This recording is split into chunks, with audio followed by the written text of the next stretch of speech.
So, good afternoon, everybody. I'm just so happy to see all of you here and just welcoming you to our first ever writing training from Ontario Conference of the Seventh-day Adventist Church. I'll just say that at my heart, I am a writer. That is my passion in life. And I'm excited to be able to share my passion with everyone else. The reason that we titled this Every Member a Writer is because sometimes you might think, well, I'm not a singer, I'm not a preacher, I'm not an evangelist, I can't give a Bible study, but you can write. And I've brought in an amazing presenter, Stockaroth. He's one of my mentors, and he has taught me a lot just in the short time that I've known him about writing, editing, communications.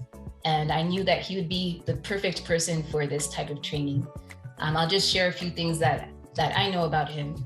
So he has a master's in creative writing. He works for Signs of the Times Australia and Adventist Record. He's been working for Adventist Record for 15 years. He lives in Sydney, Australia. He's joining us all the way from Sydney, Australia. And for us, it's Sunday, 5:02 p.m. But for him, it is Monday, 7:02 a.m. And he's been on the line here with us since 6:30 a.m. So I truly appreciate that sacrifice that he's made to be here. He lives in Sydney with his wife and his 2-year-old daughter, who he's described as being very active. But he still manages to edit 2 magazines. So I really admire that. And he's also won awards for his writing and editing. So thank you for being here, and I will hand it over to you. Wow, Christelle, thank you so much for that beautiful introduction. Greetings from the future, everybody. It's Monday morning here, and yeah, very, very happy. It's a privilege to be with you all, and I'm really glad that you've taken time out of your day to learn a little bit more about writing.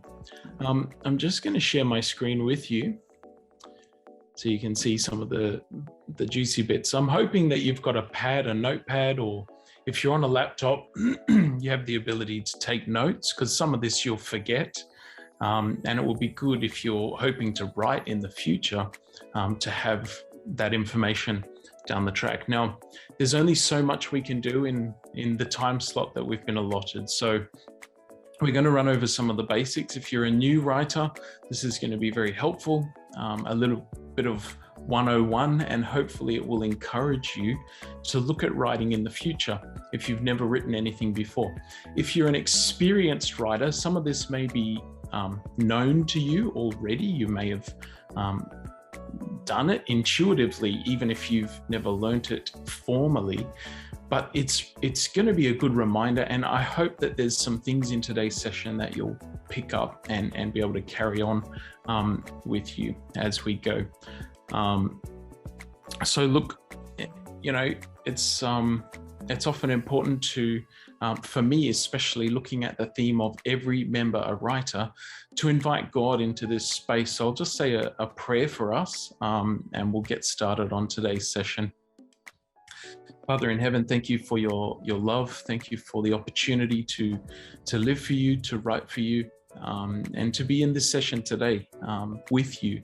Lord, we know that even if we're gathered virtually from right across the globe, your presence is still with us and still wants us to share the stories of what you're doing in our lives with others. So we thank you for that opportunity, and we pray your presence with us this morning. In Jesus' name, amen.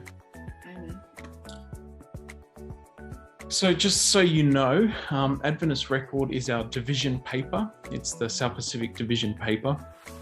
We do about 18,000 copies per issue every 2 weeks. We have over 750,000 users per year visit our website. So yeah, you're welcome to check out what we do online. And it's a service to provide news and devotional feature sort of material for all of our members throughout the South Pacific, because there's power in story. And the reason I did my creative writing masters that Christelle mentioned was to learn a bit more about that power. Now, I truly believe in the power of story. As a child, I used to be a voracious reader. I would read. It was hard sometimes to get me out of my room because I just wanted to read the next story. And you know, this is a quote from our recent book that we've put together, our series from our magazine about the parables of Jesus, the stories of Jesus. It says, "There is no denying words have power. But when we seek meaning and place words into story, they transcend the sum of their parts. Story is one of the most powerful and potent arrangements of words that you can have. People quote this statistic that you're 22 times more likely to remember a story than a fact." So much of what I tell you today may be facts about writing. It may be helpful tips and things that you can take with you, but you may forget a lot of it. And so that's why story is so important, because story sticks with us. And that's why Jesus used stories so much and so often, because it was a really effective way to teach. This is just off the press, the cover of our new book, Living Kingdom, and it's fresh perspectives on the parables of Jesus. So we went through as many of the parables as we could in the last year and a half or so, and got, you know, fresh young writers to give us their take on Jesus' parables and what they meant for our lives practically. That's already available on Amazon as an ebook. So even in Canada, you can get it already. So if you want to check that out. Now, you may be familiar with the story. There's a story in Kings, in 2 Kings, and I really like this story because Israel is under siege. There is an enemy army around the gates, and, you know, Elisha, the prophet, prophesies. He says, "At this time tomorrow, a sack of seed will cost nothing, you know, $2, a $2 coin. That, I don't know if you have $2 coins there. It's going to be a cheap purchase because they were in a siege situation. They were charging, it says even for the dung of birds was expensive because that was the only things to eat. And it may remind you of petrol prices at the moment. So it's a terrible situation that they find themselves in. And the lepers, they say, if we stay in the city, we're going to die. If we go to the enemy, we may die, but we may find food and we may survive. So let's go check it out. So they go out there and they find out that God has cleared out the army before them. And they are amazed at first. It's miraculous to them. They start eating and drinking and they say, wait. They say what verse is on the screen right here. And they say, we're not doing what is right. This is a day of good news and we're keeping it to ourselves. You know, we're often like the lepers. We don't have perfect lives. We are a bit unclean. And yet we know the good news. We have the good news. And so sharing that good news is our opportunity and our privilege as Christians. This is the way that we share with others. You know, the verse goes on to say that, you know, the daylight is almost upon us. You know, we could say Jesus is almost here.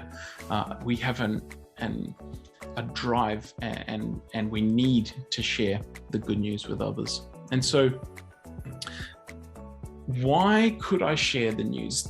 Because this is an important question. When we're looking at every member a writer, why should I write? That's the first question you've got to answer for yourself. You're not going to do anything unless you understand why you would do that thing. And there are a few different reasons.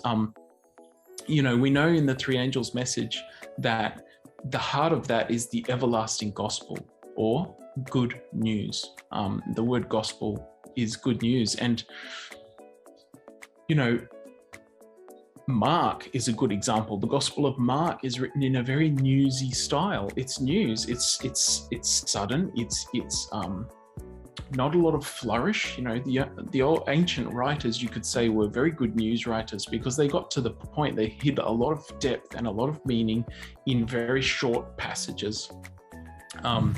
it's important to show what God is doing through us, showing what God is doing in you and your community.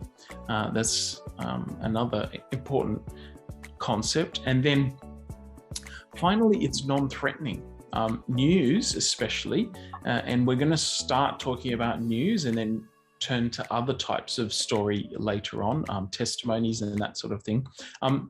It's very non-threatening. And what I mean by that is, sharing that your church had a fundraiser, sharing that your church did something good for their community, perhaps a soup kitchen or a canned food drive, something like that. That information, it is good publicity for your church, but it's also highlighting the service aspect and the good news that you're sharing in your community. So here's some good reasons to share. But where can I share? That's the second question you come. If I'm going to write a story, is there any way to get that story out? And I'm sure Christelle would be happy to receive these stories, because there are vehicles that your conference has to share some of the news in your conference. There's internal sources. So in my context, that's the Adventist Record, the local mission and church newsletters and bulletins. In your context, Ontario Conference has a website, social media pages, a magazine. And so all of these places are places you could consider sharing some of this news. And that's an internal news source. So it's sharing within the church community. That's important because you never know when a little story that you write will inspire another church member or another church community to do something that makes a difference. I remember one ministry that we highlighted in our magazine, and this lady was praying. She was praying to the Holy Spirit, show me something that I can do in my community. Show me something that can make a difference. And the ministry was called God's Closet, and they would take secondhand clothes and that sort of thing, and they would have community days where they would distribute those to the community. And so she started one in her church, and it's transformed her small rural sort of town. It's transformed the town. The town knows about the church now. The community is excited about these days. And it's all because she read a little snippet in our magazine that shared the inspiration to do something like that. So stories can turn into action. That's an important point. Even if we think, all church members should know we're doing some of this stuff already, it should be something that we should be doing, but it is an important reminder. The next is external. Now, in Western countries like Canada and Australia, sometimes it's a little hard to get into the national newspaper sort of level, but local newspapers are often open to sort of community snippets, to maybe the pastor or one of the leaders sharing some thoughts, sharing a column, letters to the editor, that sort of thing. And so there's opportunities in external news. We shouldn't overlook that space. And then there are the outward sort of channels that are actually church owned and operated. So outward facing channels like Signs of the Times, the magazine that I work with, Hope Channel, Faith FM, some of those. Faith FM is our national Adventist sort of community radio station here in Australia.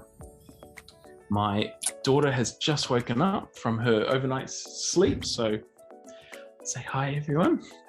The challenges of working from home, which I'm sure we've all experienced in the last few years.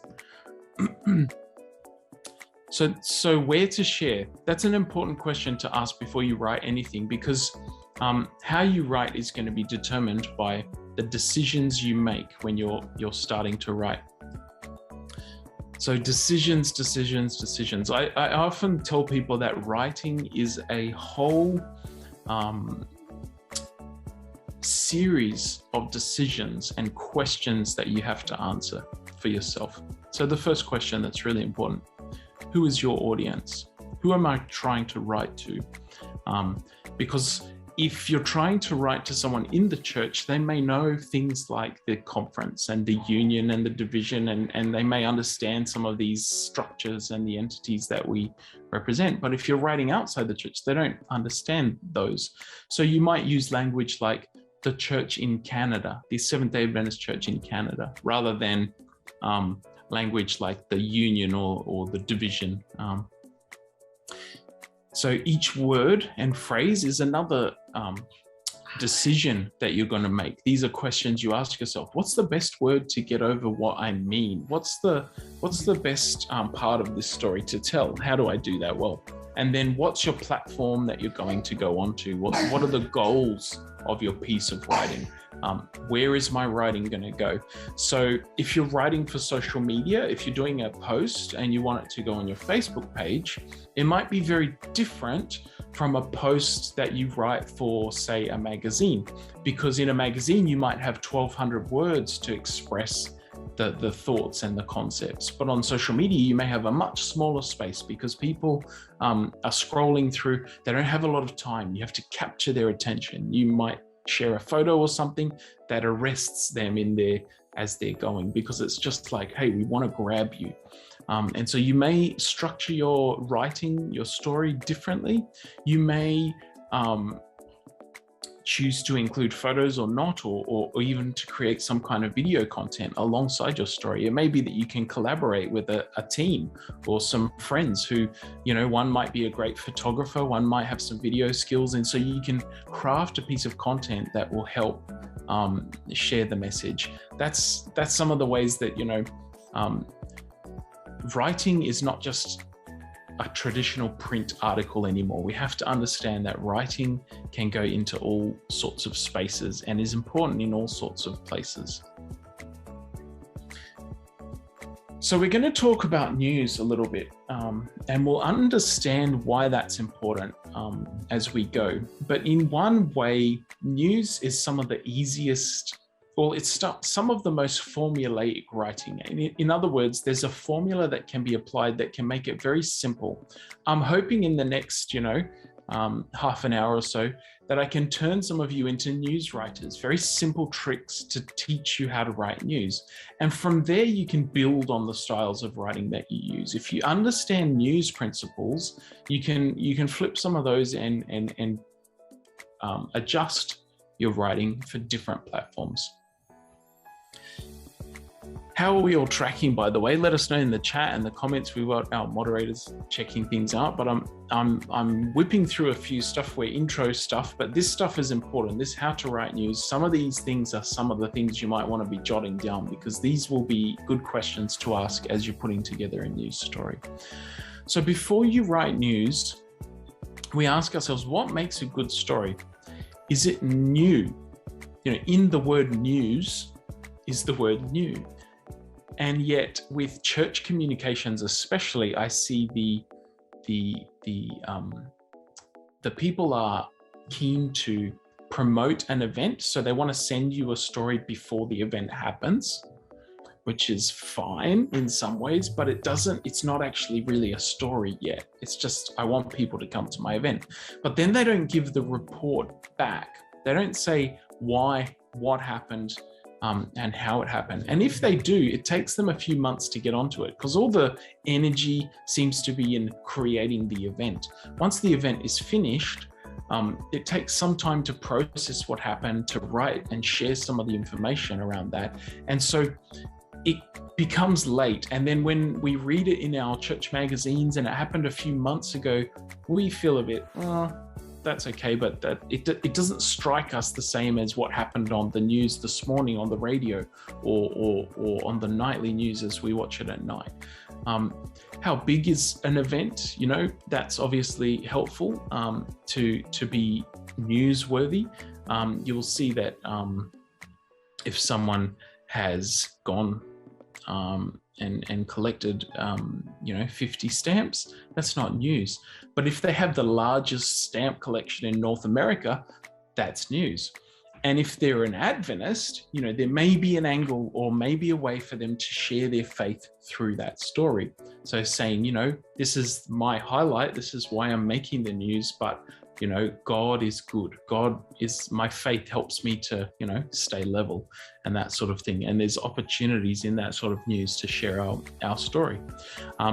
Timely you may think is similar to new, but let me explain it this way.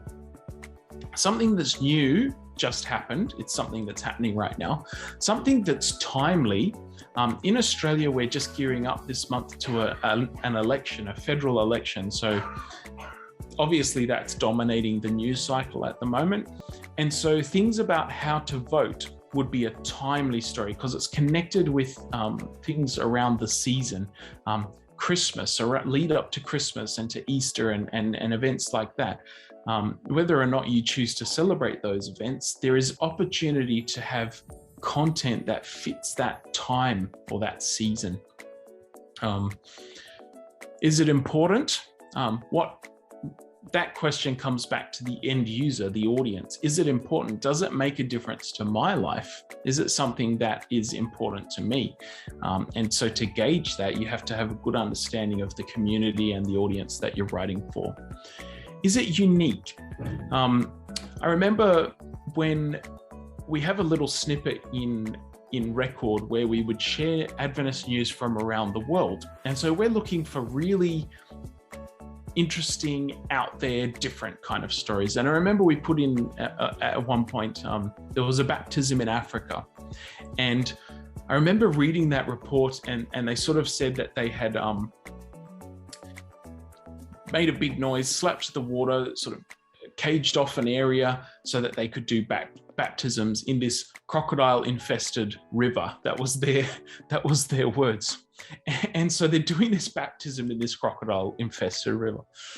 And some years later, I met a lady at camp meeting, and she sort of shared her testimony. And she was from the Philippines originally, and she had come to Australia, and she was like, yeah, my family went to church. They were Sabbath keepers, but I had gone to a Baptist church, I had been to an Adventist church, and I'd been for many years. And my pastor was saying to me, why don't you get baptized? And she's like, I'm just waiting for that aha moment. I'm waiting for something to be like, yes, now is the time.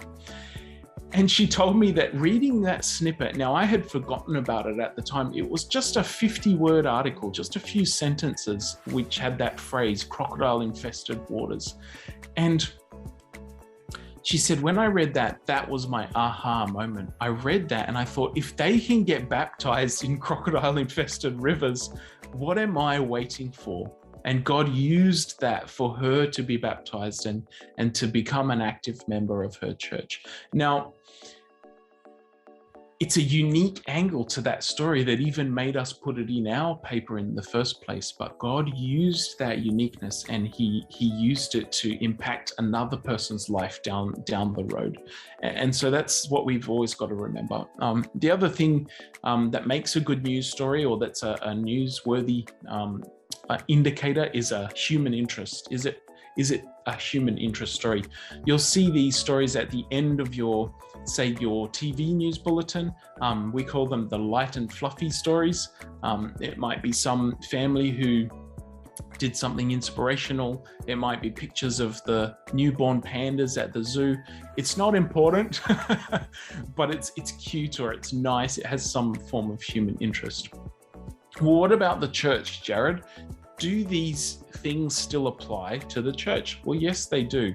All of those things still apply, but I would suggest we have it's important to look for innovative and inspiring stories. Inspiring, I've already touched on, something that will encourage people to do something. We want people to be active members. And so writing about your experience may encourage someone else and inspire them to do something. And innovative is important because as we innovate as a church, we should always be innovating. Amen. We should always be looking for new ways to reach the world for Jesus. And if we're doing that and sharing how we're doing that, more people can take that idea and go, hey, you know what? That doesn't quite work in my local context, but I see how I could apply that and how I could change that in my local context. I understand that I can innovate myself. And so that's what I mean by innovative and inspiring. All All right. We all strapped in? How are we traveling? Hopefully you're all doing well. I see there's, a lot of people joining us, but I'm not seeing all your faces, your beautiful faces, which is part of the difficulty of being virtual and not being in a room with you all. It would be really nice to be there with you all. So we understand almost from childhood the traditional storytelling methods. And in a traditional story, sometimes the payoff is the suspense. We don't reveal who the villain is until later, so we can know. We can hold the audience. It's that hook, and we've got a whole novel or a whole feature film or a whole play or whatever, a whole church service, a whole sermon. We've got all of those, that time, that half an hour to bring out that information. And so we sometimes save the best bit until the turning point, the climax, right? So it's like going along. The action rises. Jack and Jill went up the hill. What were they doing? To fetch a pail of water. This traditional storytelling way that we tell our kids. So methods within that include things like repetition, circular storytelling. So it's really neat how the Bible uses this. Lately, I've been discovering how certain words and phrases in the original language are sort of the same phrases that they've chosen to use in later parts. And so when you're originally reading that text, you would see it would jump out at you. The same phrase used in, say, the creation narrative is now used here. And so you understand, this is a creation kind of story. This is a new thing, bringing order out of chaos. And those things are circular storytelling methods. So using something that you've used earlier and flipping that or mirroring that in a later thing to give it more meaning. And then flashbacks. We know about flashbacks, And so these are some of the traditional storytelling methods that we use. And so if you tell me a story, you're going to start with, yesterday I woke up, I was mowing my lawn, and then I got this phone call. It was crazy, and then you're going to tell me each step in that story. And often it's chronological. So we take it in order of the time that we spent doing it. However, in news writing, we flip that method on its head. So this is the food pyramid. I hope you use the food pyramid there in Canada about the things you should eat least at the top, the least weight that they have, right to the bottom where the most weight happens. So in a traditional storytelling method, your beginning doesn't have a lot of weight. You shouldn't spend a lot of time necessarily on it, because that's not what people are going to take away with them. So you're building up to something. You're getting heavier as you go down. That's a traditional storytelling method. But in news writing, you have to imagine that you're flipping that pyramid on its head. Your most important information, your biggest thing that you should spend the most time thinking about and formulating is your start, your opening, your first paragraph or your first sentence. Now, sort of when I was learning Journalism 101, it was a challenge that we were given, and you got to pay attention to this part because we're about to do an activity and you're going to need some of these tools. We're going to give you some homework while we're sitting here doing this. So in our classes, the first way we learned to write news was to learn news by writing 3 sentences. Right? That's the challenge. So in a traditional essay or story, you'd call it the beginning, the middle, and the end. Those are your 3 sentences. So you have to tell me a story in 3 sentences, beginning, middle, and end. In the first chunk, in the first block, you're going to do the 5 W's: who, what, when, where, why, and how. And the H, throw the H in there. So who, what, when, where, why, and how. They're your most important questions that you ask to write news. So if we were to write news about today, we would say, who? Well, it's a group of people who are interested in communication from the Ontario Conference and abroad, with Jared Stockaroth from SPD Record. that's who was involved. What did we do? Well, we did a news writing workshop or a writing workshop. When? On Sunday, May the 1st. Where? Virtually on Zoom. Why? I guess to be better writers. Every member a writer was the theme. And how did we do it? Well, that's kind of like, yeah, we've mentioned that virtually or on Zoom. So in a way, you could put a lot of that information in one sentence. On the 1st of May, a group of 100 or so participants from right around Ontario and beyond gathered together for a virtual writing workshop with SPD editor Jared Stockaroth. See how much information I've given you in that one sentence? All right, does that make sense? So you've got your W's, you've got all your stuff in there. Now, the next bit, the middle, is where you add additional information. So there might be other things you want to say. You might want to say it was organized through the communication department. You might want to say why it's important to the conference to have people generating their stories, telling God's stories, how members can be better equipped to tell stories. Some of these things might be info you cover in the middle.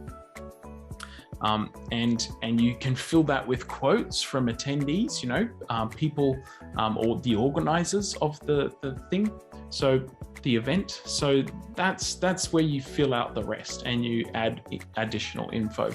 Now, right at the end, you're going to want to include, say, a call to action or more information. So you might say, for more information or to watch this workshop later, visit our website. Or you'll say, the organizers hope to do a similar event next year because it was a success. We had good feedback, that sort of thing. So your last question that you ask yourself is, what's next? That could be what's next for you as the writer or the event organizer. And it could also be what's next for the person who's reading. What's the call to action? What should they do? Should they visit for more information? Where should they go? So this is a really important sort of structure, a backwards sort of structure. Now, why should we use quotes? I'll just have a look at the chat here. Let's see why should we use quotes? Any ideas? Any feedback from our folks in the pews, we would say? Great. Great couple of people have said authenticity. That's a great suggestion. Yeah. Another word that's, credibility. Perfect. Carlene, thank you for sharing. To make it interesting. Yeah. To get feedback from real people. And for emphasis. Yes, exactly. So this sort of idea of credibility or authenticity, we live in a world of fake news. We hear that term all the time, and it's important to give some credibility. If I tell you, right? If I tell you that I'm the best writer ever to be born, you're going to, hopefully you're going to scoff. You may even leave the chat because you're like, this guy is off. He's full of himself. He's wrong. For a number of reasons, he's wrong. I can think of 15 authors that are way better, way more informed. So it's not credible. It's not coming from the right source. If someone claims that, and this is what people in church news often do, they said it's historic. It's the best event our church has held. It's the first time we've ever done something like this. If you lead with that in your first paragraph, you are, in some ways, to borrow a legal term, you're leading the witness. You're corrupting your credibility because people go, they can disagree. You're making a value statement that people can disagree with. If you're describing a fact, people can't disagree with it. In this day and age, they try and they can, but it's a lot harder. It's a lot less obvious to find ways to disagree with that thing.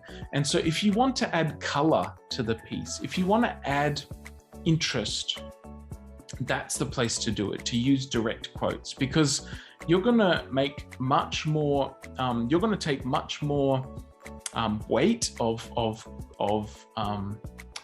persuasion.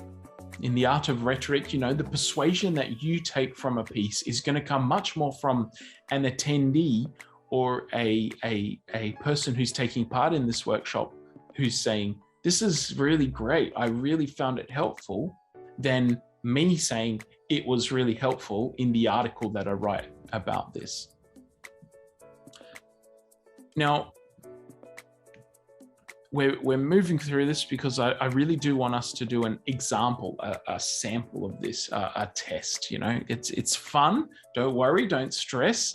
It's an activity that we're going to do together shortly, but it's really important to put into practice, because what we often find is we do something or we learn something, we hear something, an event like this, or we hear a sermon that's really good. We go away and we forget about it. But if you use the example today, if we try these tools out, it's going to be really helpful, and we're gonna do something that we take with us because we've practiced it. So here's some quick tips for writing.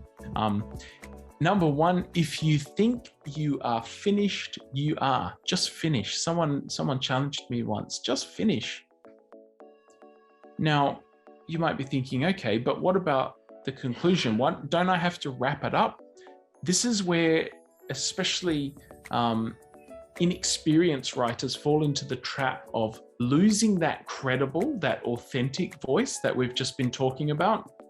And they become, they do so well. They give us the facts. They give us the who, what, when, where, why, how many, how much. They start to fill in some of those details. And then they say, it was surely apparent that God was in that place. It was such a wonderful event. And they slip back into that non-news writing voice. Now, it's okay to get someone else and quote them saying that, but when you do it yourself, you lose that credibility. And so we have all sat through, and sorry, Pastor Dario, I'm sure you don't do this, but we've all sat through pastors who circle the plane. They don't land the plane. They say, in conclusion, and then they preach for another 15 minutes. In conclusion, I have 7 more points to tie this up. And you're sitting there and you're going, oh man, I can smell the potluck out the back. I can feel it's lunchtime. My body's telling me this church service has been going on for too long. And, some of us come from cultures where we spend all day, all Sabbath in church. So I get it.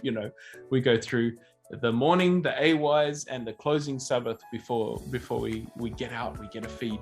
But, you've all sat through people that you think, hey, they've finished, but then they repeat and they say it in different ways and they rephrase it and they go over it. And you know what that's like in person. So it's the same in writing. You've got a short space to capture my attention. You've only got to send me a certain number of details, and I get it. How many of you scroll through the news feeds, the news headlines, and you know what's happening without reading the story? Right? Because you see the headline and you're like, yeah, I know that happened, but I don't really want to read anymore, but I still know what happened. Sometimes you'll click on it and you'll read the whole thing because it's something you're really interested in. You're filling in the details. But we only have a short amount of time, a short amount of attention from our readers that we have to use. So when you've finished, just finish. Keep it simple. Use plain English. It's very important to keep it brief, succinct. This is the beauty of the Bible, because it gets straight to the point. It's very concise, and choosing your words carefully and plainly, simply, makes it much easier to read. Especially when you're writing to a diverse audience. In our division, we have the Pacific Islands, we have Australia and New Zealand, we have different cultures, different backgrounds, different languages, and most of our communication is done in English. So we want that to be clear and easy to understand so the most people can understand it. because the fancier you make it, point 3 there, the fancier you make it, the harder it is to read. I find so many people think that they get intimidated by a writing project, first of all, because they think they have to make it sound fancy. You know what I mean? They think they have to make it sound Shakespearean almost. So they use big words that perhaps they don't quite use in the right context, or they do use it in the right context, but we have to look it up. I'm the reader and I have to go to the dictionary and find out what that word means, because it's not a common, easily recognizable word. And so that slows down the reader. And the more a reader is slowed down or tripped up, if they're tripping over the hurdles, the hurdle race, they're running, tripping over the hurdle, they trip over the next one, they trip over the next one. If they're tripping over your words, they're not going to get to the finish line. They're just going to stop. They're just going to give up. And so it's important to not to make it too fancy. Keep it short. Number 4, that's very self-explanatory. Keep it unemotional and unbiased. This is for news. You may want to appeal to emotions. You may want to use techniques that sort of share that. If you're telling a different kind of story, if you're telling a testimony or something, you may want to be a bit more invested in that story. But to do news, it's very powerful and effective to tell a story, but keep yourself out of the story. If you want to put opinion, point 6 there, get direct quotes. We've touched on that, so I won't go into that any further. Now, I want to do something with you, if you're able to. If you've got this on while you're driving somewhere, then good for you for multitasking, but don't close your eyes. But if you are able to close your eyes just at this point, I want you to close your eyes and I want you to listen to my voice. Now, please don't nod off. I think you're all right with your time zone. It shouldn't be too late, so you should be okay. But I'm going to read these two paragraphs to you, and I want to see what happens in your mind as you're listening to me. This is a bonus tip for your rhythm of your story, to make sure that it's a simple way that you can get your story working well. And we do it naturally while we speak. But here's what some people write like this. Are we closed our eyes? We're listening. You ready? This sentence has 5 words. Here are 5 more words. 5-word sentences are fine, but several together become monotonous. Listen to what is happening. The writing is getting boring. The sound of it drones. Like a stuck record, the ear demands some variety. Okay, that's the first piece of writing that tells me information, but it also gives a certain effect. Now listen to this. Now listen. I vary the sentence length and I create music.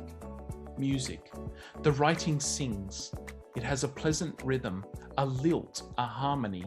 I use short sentences, and I use sentences of medium length. And sometimes, when I am certain the reader is rested, I will engage him with a sentence of considerable length, a sentence that burns with energy and builds with all the impetus of a crescendo, the roll of the drums, the crash of the cymbals, sounds that say, listen to this, it is important. So write with a combination of short, medium, and long sentences. Create a sound that pleases the reader's ear. Don't just write words, write music. Did that have an impact?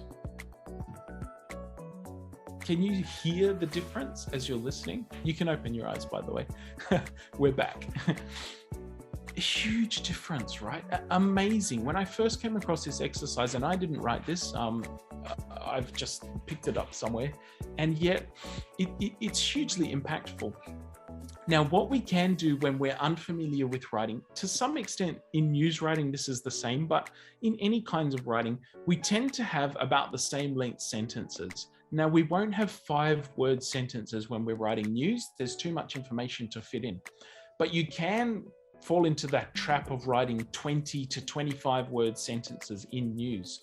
And every sentence is about the same length. You do it instinctively as you're writing.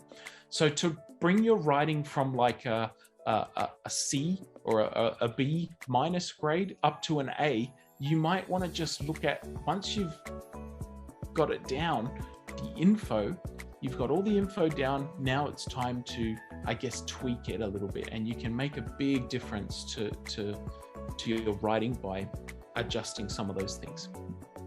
All right, now it's activity time. So what I want you to do for the next 10 minutes, and we've only got 10 minutes, but you only have to write 3 sentences, okay? It's not a big deal.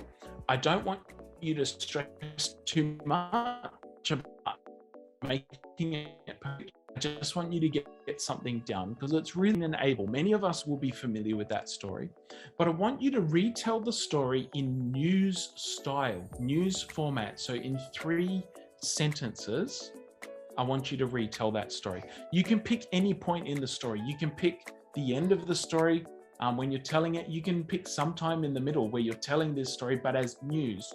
So if me as a obviously not too many people were around when Cain and Abel were there, but pretend you're a fly on the wall and you're listening and you're hearing this and you're getting a news report back from this event. Use the tips and the tricks that we've just talked about. I want you to include a headline. So 3 sentences and a headline.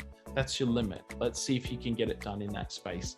And be creative while including as many facts as you can. What I mean by that is, if you want to try including a direct quote, you can. I know maybe you don't want to put words into the mouth of characters in the Bible, but there's the opportunity to do that if you feel comfortable doing that. When you've finished, I think what I normally do in a much smaller group, we would partner up, or we would pair off, and we would be able to share with a small group of people our writing. Because we've got so many of us, I might just get you to share it in the chat when you're happy with it. Type it into the chat, and we'll have a look at some of those examples and how did we go in this exercise. So I'll give you 10 minutes. Try and get that done as quickly as you can. If you need to run off for a bathroom break or to have a drink of water, that's fine. But just, let's see if we can get that done in 10 minutes. And then we'll do the fun part, which is unpacking that exercise. All right. Let's spend some time assessing some of these stories. In my sort of early days in my training as a writer, the most helpful exercises I found were when we would bring a piece of writing to our peers and have it constructively critiqued. So we could assess how we're tracking, how we learn, what other people get, because when I'm putting together the magazines, one of the important priorities that we have is to get as many sets of eyes over the content as possible, because you will make assumptions, you will write things, and you will not always include all the details that are necessary for someone else to know, because you know those details, and so it's not a surprise to you.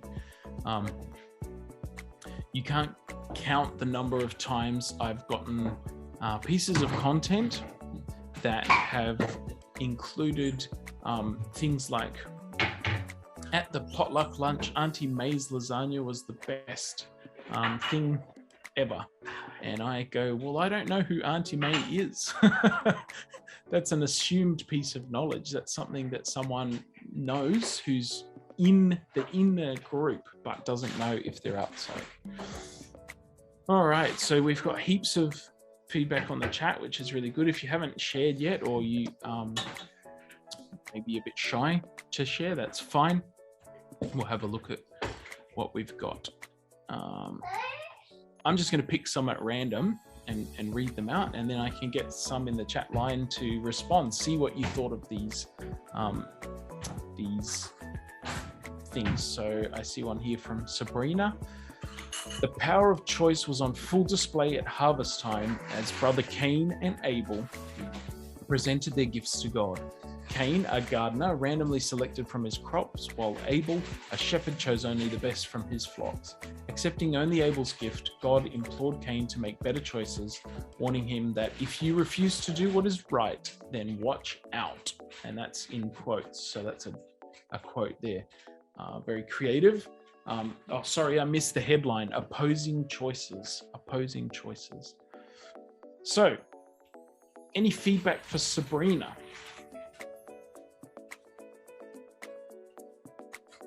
Any feedback for Sabrina?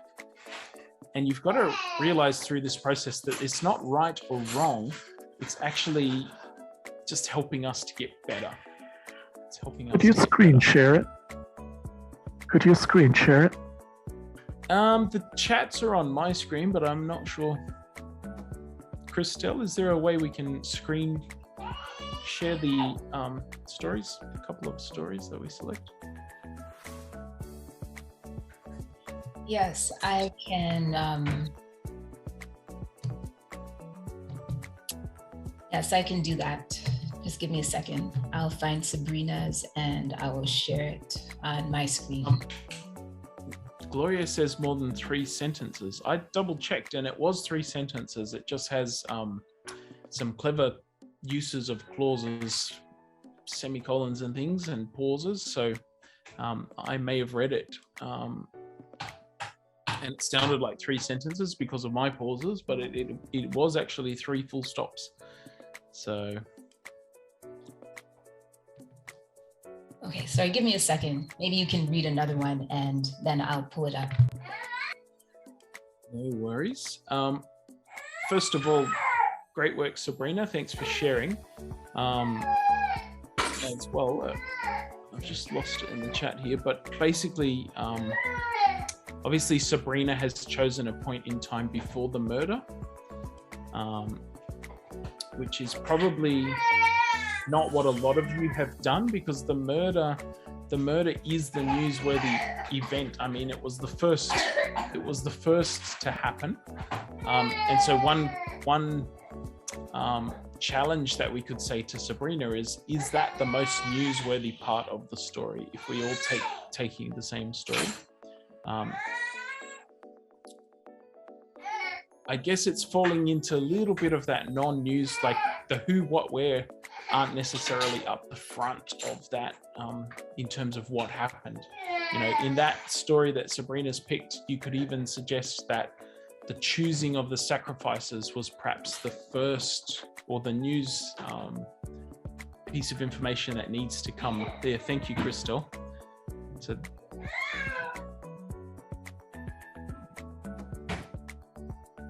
So that's Sabrina's comments. Any other thoughts on that?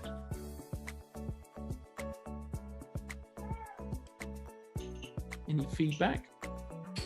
Samantha said, I love the different way she told the story. So it's a different approach. Yeah, thanks, Samantha. Yes. Sorry, someone was saying something. I cut them off. No, I guess you're correct. That I like the way this is told, but I guess you're correct, because we're not getting the full story, I guess. The murder and the banishment and the sentence, what was pronounced. Yeah. And one, you know, if we're looking at, we like to do compliment sandwiches, so good things and bad things all together, or not bad things, but improvement areas. One thing that Sabrina's done really well, and sorry to pick on you, Sabrina, wherever you are, but I appreciate you sharing. Sabrina, you've identified the position and the person, and so that's important. So when we're telling a news story, it's important to highlight sort of, you know, who the person is. Are they an organizer of an event? Are they the pastor of the church? Are they an elder or a deacon or an attendee? Is there some way we can identify the people? Because again, for those outside the circumstances, they don't know who's involved. So Sabrina's listed that Cain is a gardener, that Abel is a shepherd, and she's put things together there. somebody's raised their hand. Do you have another question or? No, I think Sabrina left us like with a cliffhanger, like thinking that what happened next, like tell us the rest. Right. So that's what this says to me, that there's more, and you want to know what the rest is. Yes, and that's important. It's a good way of storytelling. So Sabrina's told us a great story that leaves us wanting more. My challenge would be that in news writing, they used to talk about column inches. It comes from in the newspaper when the editor would cut a story. If there was not enough space because a bigger, more important story came in for the day, they would just cut. And so they would cut from the bottom up. And so if we cut Sabrina's story here, we don't have some of the other parts of the story. We've got a cliffhanger, we've got a valley of decision.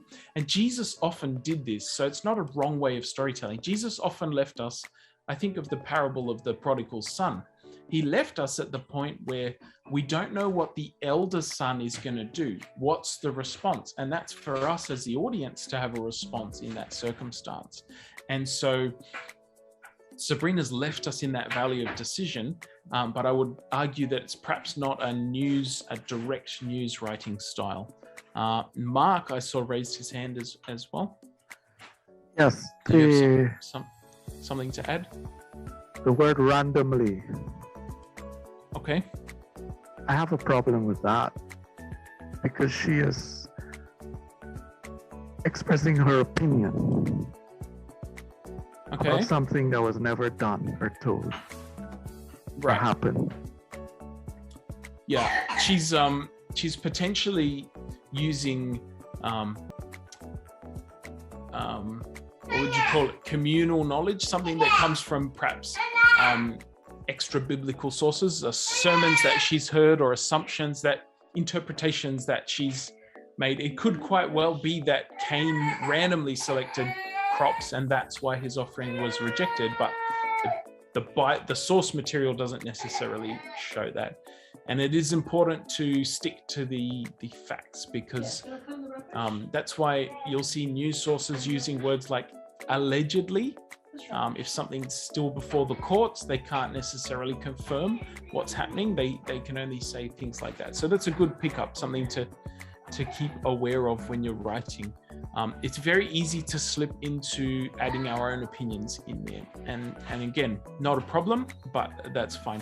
Let's not pick on Sabrina anymore. We'll find another one. Crystal, have you seen another that might be worth having a look at? Okay. Murder in Eden. Yep. Let's have a look at this one. That's the headline, Murder in Eden. Jealousy led Cain to kill his brother Abel. Upon realizing what he did, Cain ran away to hide. When asked by God whether he knew the whereabouts of his brother Cain, denied that he knew where he was. So very succinct. We've stuck to the three word limit. That's the 3 sentences. My apologies. Any thoughts in the chat about this piece? Again, a very different approach to Sabrina. A different part of the story, a different style and flow, lots of information, but again, in a very small amount of space. Any thoughts?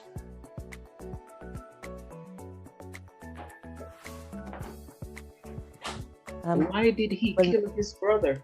Yeah. Why did Cain kill his brother? The first word, I believe, tells us about motive. Jealousy led Cain to kill his brother Abel. According to this. Yes, but what was jealousy about? Right. Okay, so there could be more information. There could be more unpacking of that. Within, they've got words to spare. The first sentence is fairly short, so that could be a, say, 20-word sentence. There could be a little bit more about that. Yep, good feedback.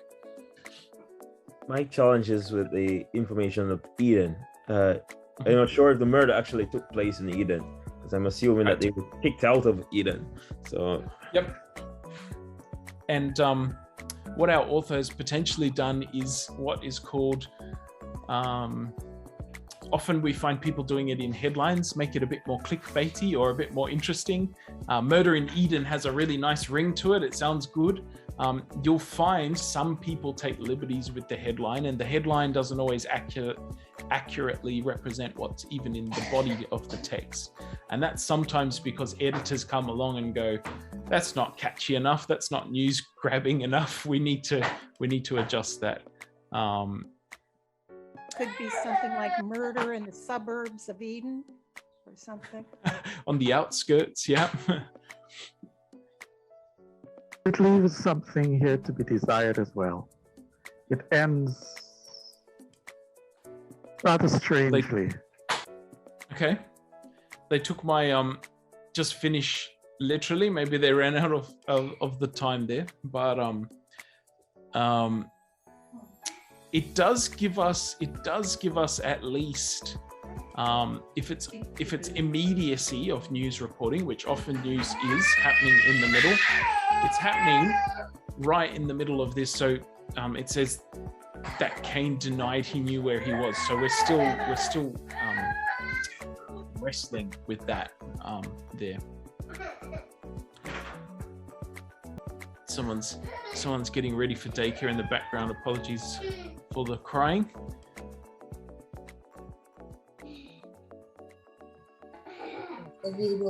We could probably do one more. I'm thinking. Do one more, okay. You want to grab something for us, Crystal? Okay. So just looking through the chats, I just want to say you've all done a great job. We're all going to have different styles of doing this, and it's something else to highlight. There's probably 100 of us online today, and each and every one of us will have done this differently. Each and every one of us only has had 10 minutes, and so to sit down and to look at some of this information, we could all find things we could do better because we've had a limited amount of time. And so that's also something that we could go away and improve on some of these things. But let's have a look at this last one, Murder and Punishment. Good headline for a snippet.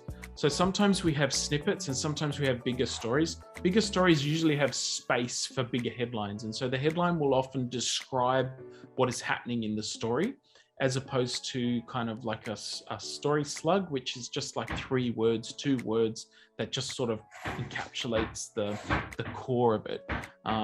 So what Samantha has done here is get the core of it, that 3-word murder and punishment headline.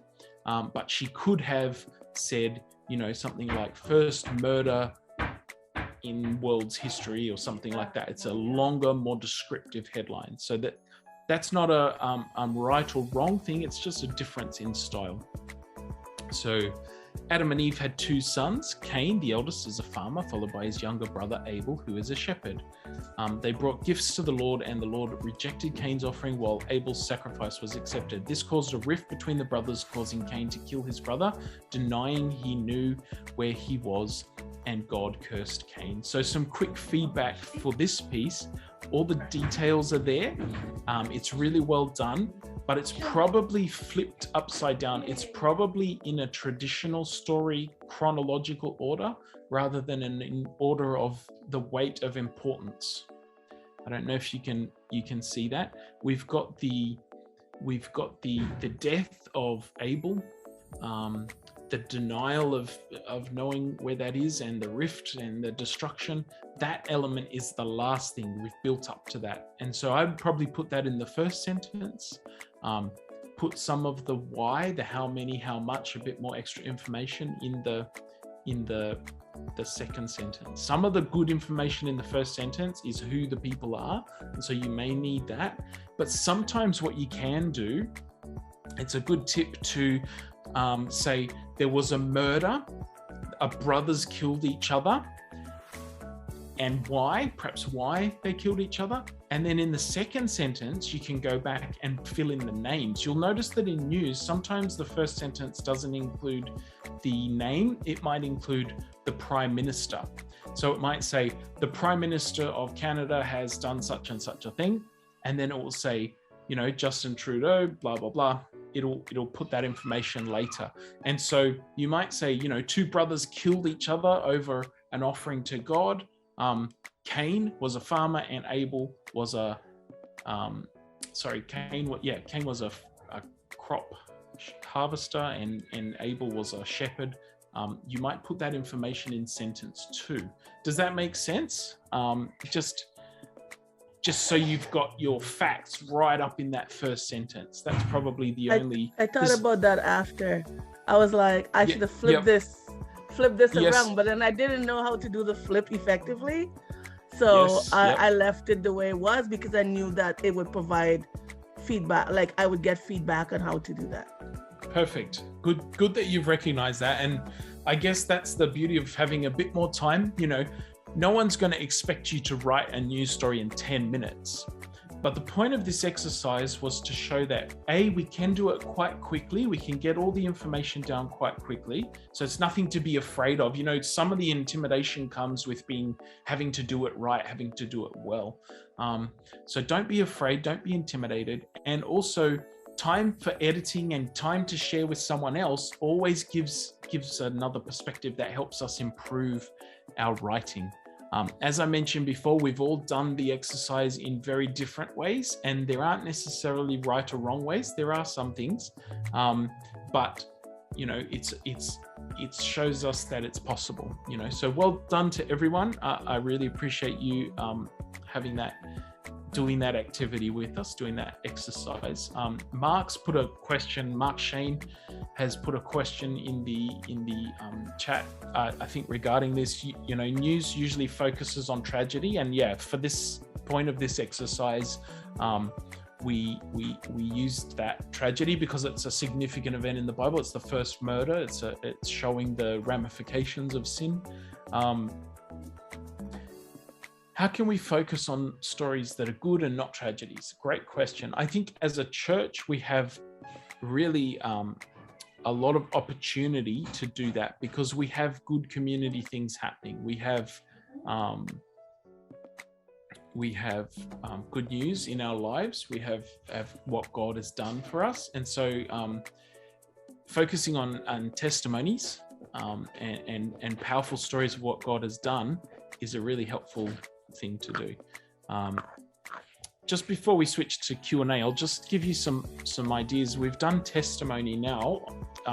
We've done news, testimonies using Mark Shane's question as a segue. This is a really important story that we can tell.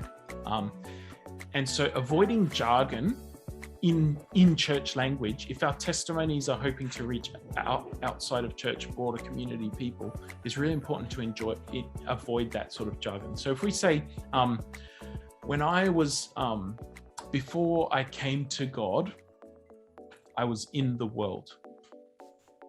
Now, that means something to you, but doesn't mean something to someone in the broader community. There's two phrases. Before I came to God, people don't understand what that means. I was in the world. What does that mean? Right? And so it's a much more effective way to describe why what happened is significant. What I mean by that is I might say, and this is not me, by the way, this is not my testimony, but it's a common example we hear in church is like, oh, I was drinking, I was smoking, I was clubbing. Okay, that's okay. But it's those are three things that some people outside the church find quite enjoyable and useful in their lives. So why is it a problem? All right, that's challenging maybe to some of you. You think it's a problem, but why should I think that's a problem? Well,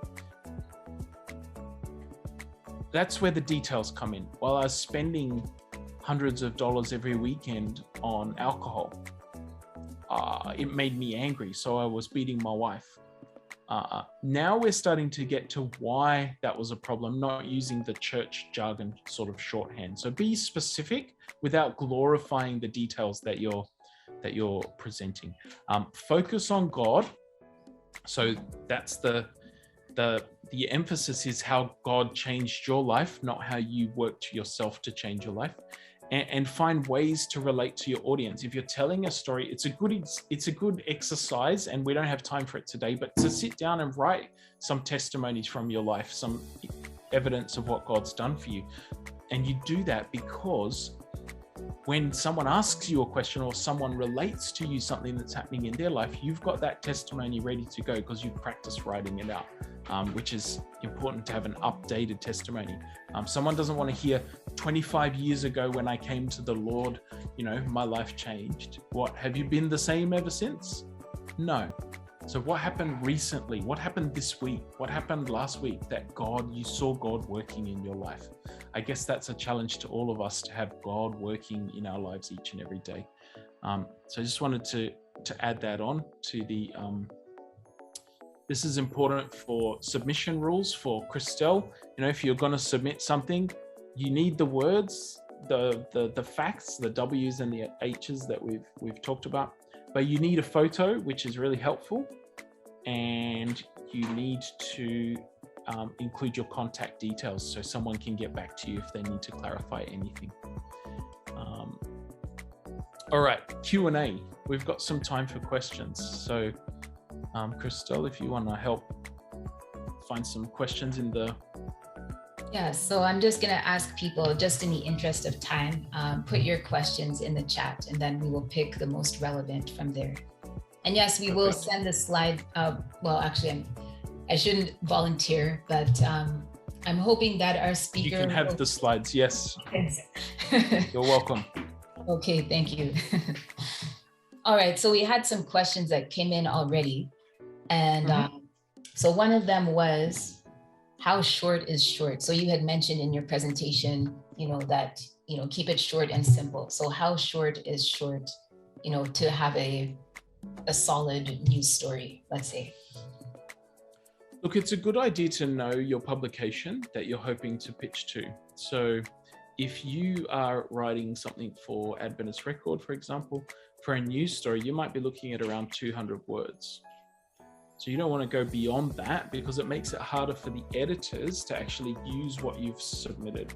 And so if you're hoping to submit to Christelle, you could just email her and say, hey, what's the average length for a news story in your magazine? You can write longer. What I find is that people write really long pieces, but they still don't include the W's or the information that I need as an editor or an outside person, because they make assumptions on what people know. They cover the blow-by-blow chronological sequence of events, but they don't get the thing. So it's short. How short is short? As short as you can with all the information that's necessary. As short as you can with all the information that's necessary. So it really depends on the publication. Some publications have a lot more space than others. Online things have a lot more space. So, but you also want to do it appropriately to the length. So I guess it's not trying to make it long for the sake of being long, but trying to make it appropriate length. Okay, so another question is, how do we write without using emotion? So that's something that you had mentioned as well, using opinion and emotions.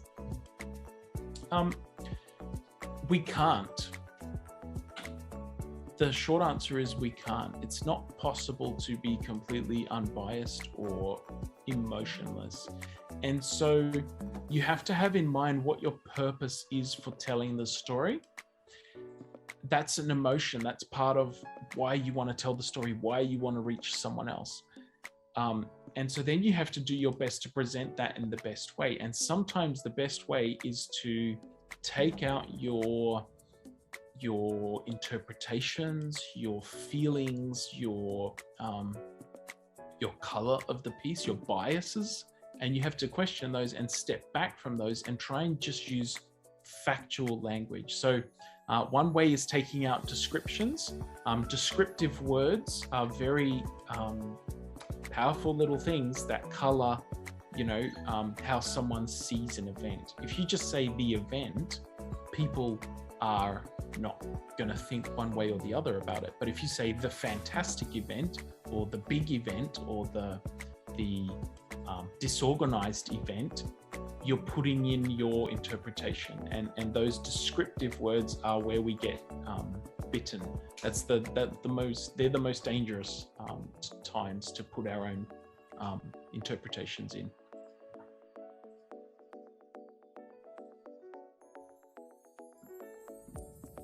Okay, so a few more. So someone said that news usually focuses on tragedy. Yep. I think we answered that one just before the... Okay. All right, so that one was answered. Someone is asking about blogs. They're asking if you can just blogs, share more, I guess, about what makes a good blog, what type of content. A blog, the beauty of a blog is that you can make it whatever you want it to be. It's a space where there's infinite space, within reason, online, and you can put your devotionals up, you can do stream of consciousness, you can write your life story, and that's great. I guess the question to ask around blogs is, what am I doing it for? So if you're blogging as a form of journaling is really important. It's cathartic. It gets out what you have, maybe boiling up inside. It gives you an opportunity to crystallize your thoughts. I find that writing, for me, is a way to know what I'm thinking. In other words, I don't understand my own thoughts until I try and articulate them for someone else.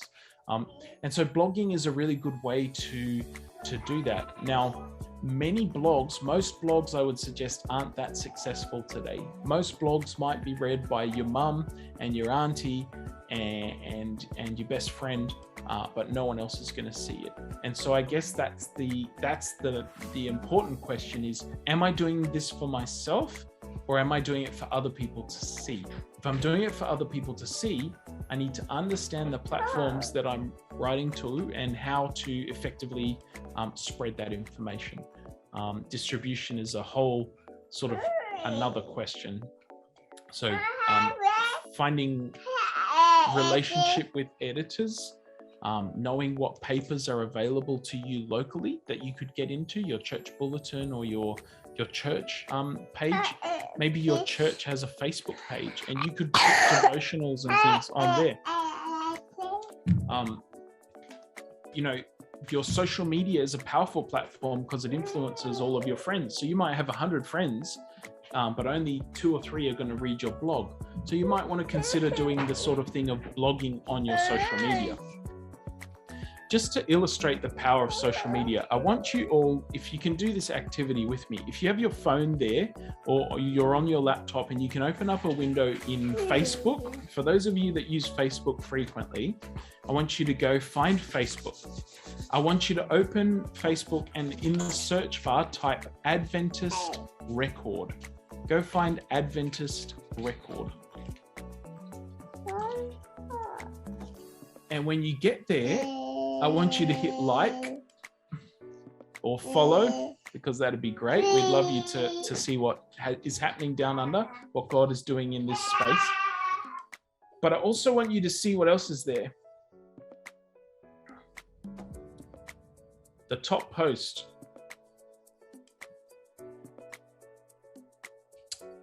Anybody found that?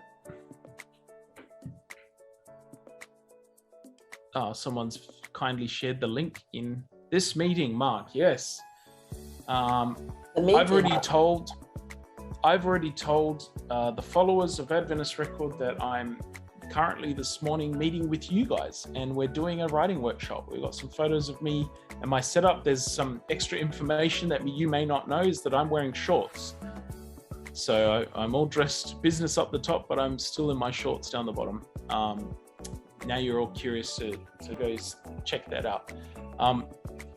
The point to be made is that I did that. I posted that while you guys were doing your quick activity, your writing activity.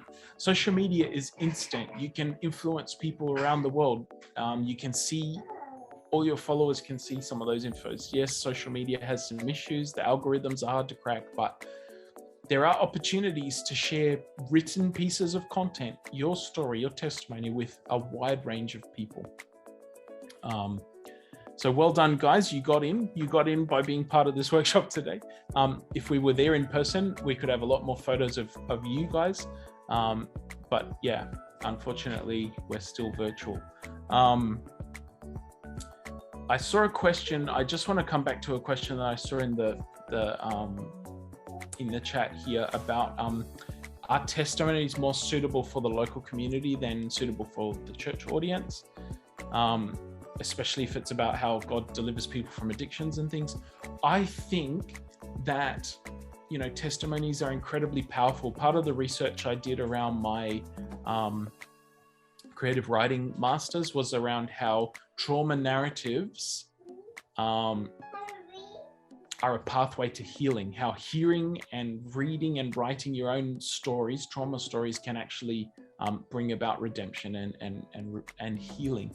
And I'm using, as Signs of the Times editor, we're emphasizing more testimonies. We're trying to find more stories of what God has done in people's lives, because the people in the broader community that are reading these magazines, they need God in their lives. And what better way to share God, not to give evidence of creation, or not to, you know, look at the historicity of the Bible or of the resurrection and those things. Those things are really important. Those things, the apologetics things, are really important.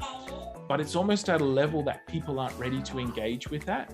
But if you tell someone what God has done in your life, they can't argue with that. There's no comeback to that, because you're sharing your own experience. And so sharing those stories is incredibly important. And to do that, we have to use language that people outside the church understand. Does that make sense? I hope that that is helpful. Yeah, so someone is asking if you can share information about trauma narratives. So maybe when you're sending your slide, if you even have a link, you know, that would be helpful, I think. I've written a few sort of pieces. I do a presentation or a sermon on how trauma narratives, how the Bible is a trauma narrative. If you look at the story arc, the functions or the story arc sort of characteristics of a trauma narrative, I can see how the meta narrative of the Bible fits into that story arc. How we have the trauma of the fall, we have the psychological and physiological fallout of that event, and then we have the redemption attempts, or the resuscitation and bringing back to normal, trying to find a new normal. And Jesus is the ultimate rescue attempt in that space. So that's a nutshell of some of that stuff. But look, yeah, I'll have a look and see what I've got. You might have to get me back, Christelle, to talk about that at some point, because that's a whole thing. So I think we will be wrapping up soon, but I just see a question here from Divine Domingo. So it's right there in the chat about tips for social media. Yep.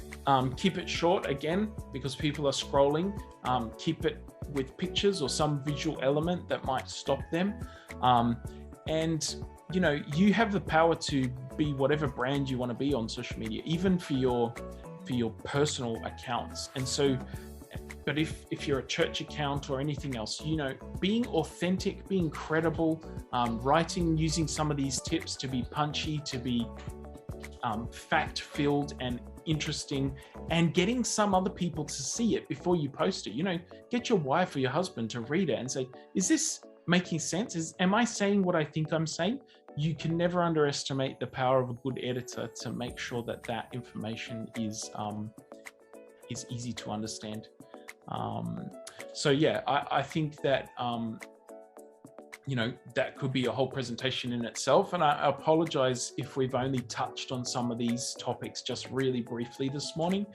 We've condensed probably semester 1 of Journalism 101 into sort of 45 minutes, an hour. So that's the challenge that we have. But yeah, some great questions, and yeah, I really appreciate you all contributing today and doing the activity with us. So we do have one more question that I want to address, which is so Vero Batson had her hand up. So if you want to speak out or put your question in the chat, we'll end with that.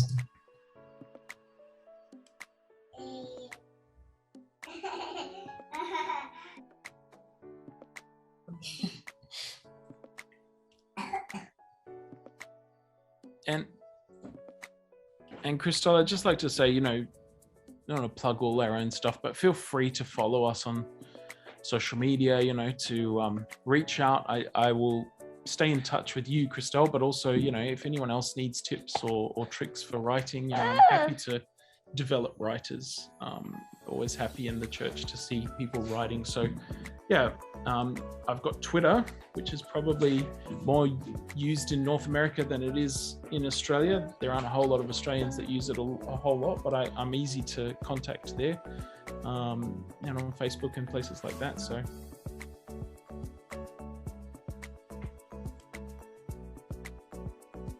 okay, so I think that's about it. Did you have any parting words for us, Jared? Just reflecting back on today's theme, every member a writer. We all have an opportunity to use the God-given brain power that we have. Not all of us, we don't all need to be Pulitzer Prize winning journalists or anything like that to share our faith. We can all do it. We can all do it in 10 minutes. We can sit down and decide to share a testimony or share, don't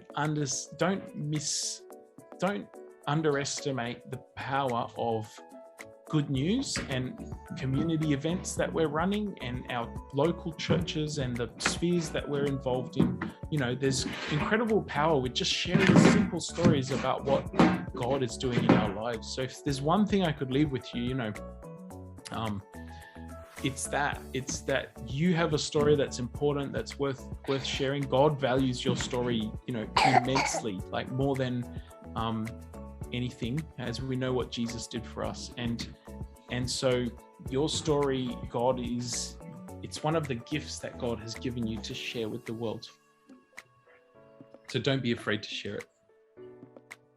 Okay, so thank you so much. I know that it's a busy morning for you, but we truly appreciate you sharing all your tips with us. For me, something that really stood out, and there's your daughter. So everyone say hi. So we really appreciate, you've taken the time, but I was going to share that what stood out for me was the idea of using quotes for credibility and the flow and rhythm. It really make a difference, like varying your sentences. If your writing is engaging, if it's putting people to sleep. So thank you for just making it plain and real to us, the difference that good writing can make in telling a story. So as you can see, we've put the survey in the chat. So that's just, fill it out. Let us know what you thought about this training. If you want more trainings of this kind, let us know. Any type of training, we want to help everybody use communications and media to spread the gospel as best we can. And I'm just going to share my screen very quickly. Okay, so just to share what something that we're doing in communications right now. So we have two major publications. So one is the Ontario Highlights, the news magazine, and then we have the e-newsletter, Ontario Conference News. And we have these broad goals, which are to inspire, to educate, and to encourage. So we're just asking you, now that you've been trained, you can be part of our Writers Guild and share your stories, share what your church is doing, share what God is doing in and through you. We just want to basically magnify our voices so that people can know that great things are happening here in Ontario Conference. So here are just some, so we already put the writer's guidelines in the chat, but here are just some topics that, we're looking for coming up. So how has your church pivoted to the digital space during the pandemic, especially, how has the pandemic created more opportunities for children and youth to be part of total member involvement, which is every member a missionary? Also, how have you managed to stay connected? How has your church managed to stay connected throughout the pandemic? And how are you kind of building a bridge from being totally virtual to now being virtual and in person? Aid to Ukraine and other countries in conflict, collaborative initiatives. So whether that's with other Ontario Conference churches, external organizations, creative evangelism or community outreach involving children and youth, testimonies or baptisms, especially if people learned about God during this pandemic, establishment of a new church or a church company, notable achievements of pastors, church members, or churches. And then, so here, let's stay connected. You can reach me at cadboca@adventistontario.org. You can call me at 905-571-1022, extension 213. You can share your stories at communications@adventistontario.org. And we are also at, you can find us on Twitter at Adventist Aunt. You can find us on Instagram and Facebook at Adventist Ontario, and on YouTube, youtube.com/AdventistOntario. So yeah, so that's the end. I'm just gonna pray to close us out. So dear Lord, I just thank you for all the participants from Ontario, from other parts of the world who have come to join us in this Every Member a Writer training. I thank you for Jared, who took his time out of his busy schedule to share some amazing writing tips with us. And I just pray that we'll now be able to take those tips and move forward, sharing our testimonies, sharing what our churches are doing, sharing what we are doing, and how you have worked in our lives so that more people can know about you. I pray this in Jesus' name, amen. Amen. Okay. Thank you. All right. Thank you. God bless you. Thank you, Have a great week, Thanks everyone. for having us. Very interesting. Thank you so much. God bless you.